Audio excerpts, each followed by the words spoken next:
گفته بودم تو برام از هر کسی مهمتری، خوب یا بد تاج سری، تو واسم عشق آخری.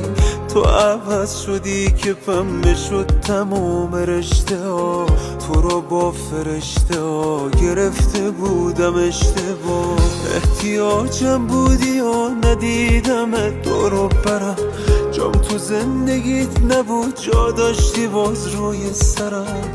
اونقدی که من دوست داشتم نداشتی تو منو، خواستی حس کنم از اون چیزی که هستم کمترم. حال دلم بده واسه دوست داشتنه، دیگه مردده اقدار طفلی. صدشو پات گذاشت گیر تو بود ولی میدونستی باش بد بودی.